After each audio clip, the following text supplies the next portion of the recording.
Sejumlah pemimpin dunia serta delegasi resmi dari berbagai belahan bumi tiba di Teheran Jumat 3 Juli 2026. Kedatangan para tokoh global ini bertujuan untuk memberikan penghormatan terakhir kepada pemimpin agung Iran, Ali Khamenei. Berdasarkan tayangan langsung televisi pemerintah Iran, Kompleks Salat Imam Khomeini Musala di Teheran kini menjadi pusat perhatian dunia. Kompleks tersebut dipilih sebagai lokasi utama penyelenggaraan upacara kenegaraan sekaligus prosesi keagamaan bagi mendiang Khamenei. Di hadapan jenazah, sang pemimpin agung, para tamu negara bergantian menyampaikan rasa belasungkawa yang mendalam kepada pemerintah dan rakyat Iran. Sebagai informasi, Ali Khamenei wafat menyusul serangan gabungan yang melanda Iran pada 28 Februari lalu.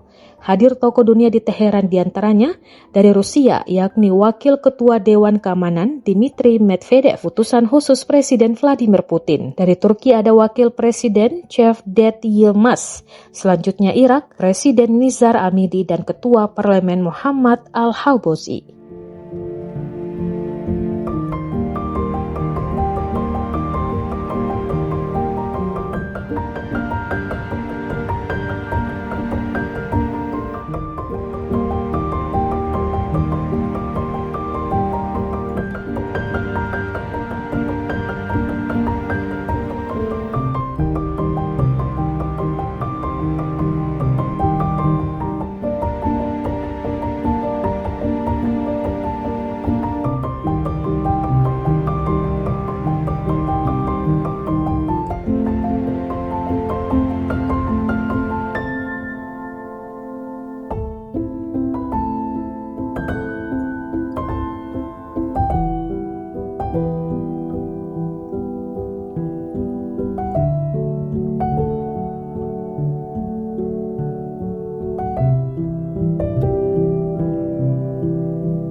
Download Tribun X sekarang, menghadirkan lokal menjadi Indonesia.